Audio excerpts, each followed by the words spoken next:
ഇന്ന് തന്നെ ഡൗൺലോഡ് ചെയ്യൂ. കാണൂ നിങ്ങളുടെ ഫേവറേറ്റ് ഷോസ്. ഇവരെ പോലും ഇവിടെ കയറ്റണോ വേണ്ടയോ എന്നത് ഇനി ഞാനാ തീരുമാനിക്കാൻ പോകുന്നത്. എന്റെ വീട്ടിൽ കയറി വന്ന് എന്നെ ഭരിക്കുന്നോടി.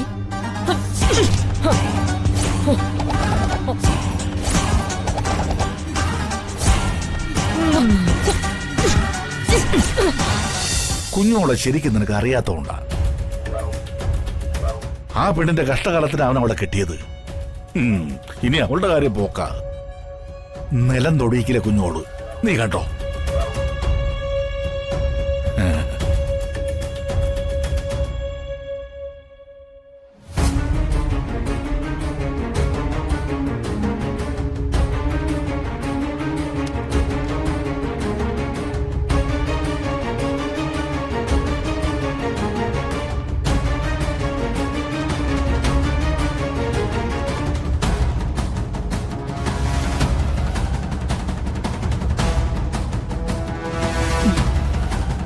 എത്ര കാലം ഞാൻ മനസ്സിൽ കൊണ്ടു നടന്ന സ്വപ്ന ഇത്.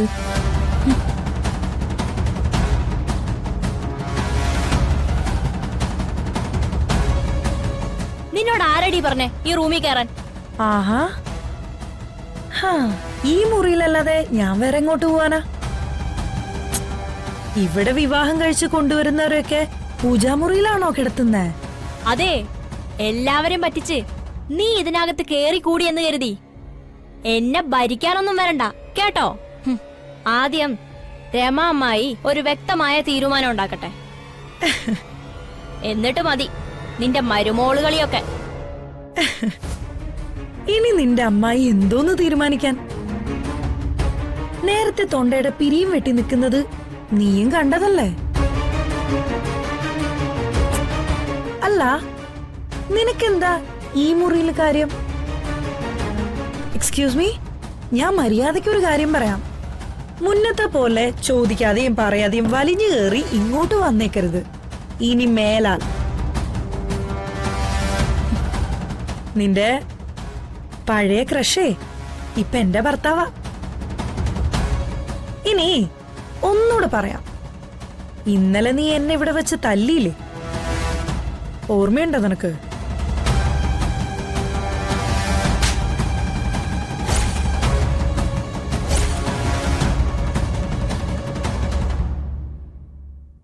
അത് ഞാൻ മറന്നിട്ടില്ല. എപ്പ വേണമെങ്കിലും ഞാനത് നിനക്ക് തിരിച്ചു തരും. അതിനായിട്ടൊരവസരം നോക്കി നടക്കുന്ന എനിക്ക് നീയായിട്ട് അതുണ്ടാക്കി തരരുത്. അതുകൊണ്ട് മര്യാദയ്ക്ക് പോ. ഒരു മിനിറ്റ്, ഇന്നലെ എന്നെ അടിച്ചിട്ട് നീ എന്തോന്ന് പറഞ്ഞല്ലോ? ആ, ഒരു കാര്യം ആഗ്രഹിച്ചാ മാത്രം പോരാ. ഒരു കാര്യം ആഗ്രഹിച്ചാൽ മാത്രം പോരാ, അത് അനുഭവിക്കാനുള്ള യോഗം കൂടി വേണം. അത് അനുഭവിക്കാനുള്ള യോഗം കൂടെ വേണം. എന്നാലേ മോള് ചെല്ല്. ഇതിന് നിന്നെ കൊണ്ട് അനുഭവിപ്പിച്ചില്ലെങ്കിൽ എന്റെ പേര് അനസൂയ എന്നല്ലടി. നീ ഓർത്തു വെച്ചോ. ഈ ലോകം തന്നെ കാൽച്ചുവിട്ടില്ലാന്ന് കരുതി നടന്ന നിന്റെ അമ്മായി വിചാരിച്ചിട്ട് നടന്നില്ല. പിന്നെയാണോ നീ? ഇറങ്ങി പോടി പുറത്ത്.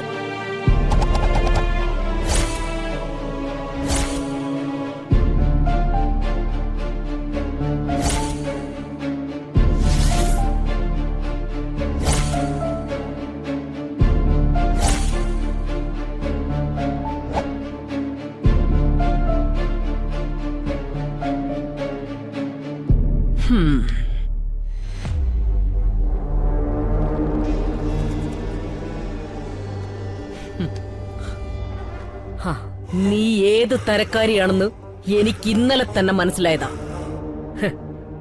എന്റെ മോനൊരു അബദ്ധം പറ്റിയെന്ന് കരുതി അധികം നെകളിക്കല്ലേ. അനുഭവിപ്പിക്കും ഞാൻ. ഇത്രയും നാള് പാവം പോലെ നിന്നില്ലേ? ഇനി കുറച്ച് നെകളിക്കാൻ തന്നെയാ തീരുമാനം. നിങ്ങളുടെ ഈ കണ്ണുരുട്ടലിൽ പേടിച്ചു പോകുന്ന ആളൊന്നുമല്ല ഞാൻ. കണ്ടില്ല അമ്മായി അവളുടെ അഹങ്കാരം. എന്നോട് ഈ മുറിയിൽ കയറരുതെന്ന് പറഞ്ഞു. പറഞ്ഞു. അല്ല, നീ ആരോടാ ഈ പരാതി പറയുന്നേ? ഇവരോടോ? അതിന് ഇവരെ പോലും ഇവിടെ കയറ്റണോ വേണ്ടയോ എന്നത് ഇനി ഞാനാ തീരുമാനിക്കാൻ പോകുന്നത്. എന്റെ വീട്ടിൽ കയറി വന്ന് എന്നെ ഭരിക്കുന്നോടി.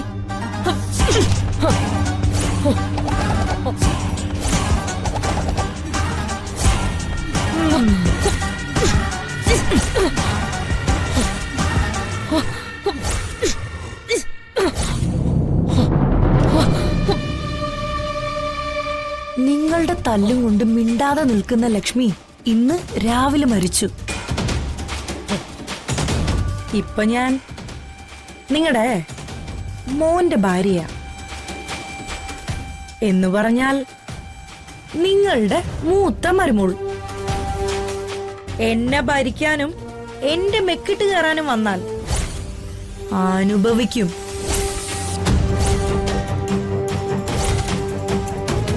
അനുഭവിപ്പിക്കും ഞാൻ. അയ്യോ, നിങ്ങളെയല്ല, നിങ്ങളുടെ മോനെ, എന്റെ ഭർത്താവിനെ. നിങ്ങളിൽ നിന്നും എനിക്ക് കിട്ടുന്നത് എന്താണോ അത് തന്നെയാ ഞാൻ നിങ്ങളുടെ മകന് കൊടുക്കാൻ പോകുന്നത്. അതുകൊണ്ട് അടങ്ങി ഒതുങ്ങി എവിടെയെങ്കിലും ഇരുന്നോണം. ഇനി പറഞ്ഞില്ല അറിഞ്ഞില്ല എന്നൊന്നും പറയരുത്.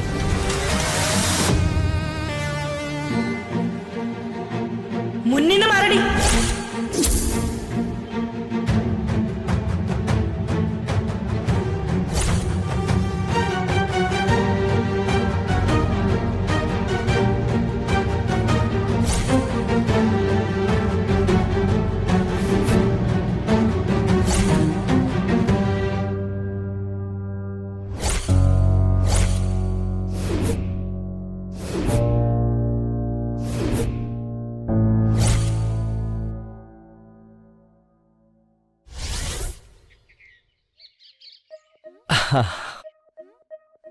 ഏട്ടന്റെ വിവാഹം കഴിഞ്ഞ സ്ഥിതിക്ക് അടുത്തത് എനിക്ക്.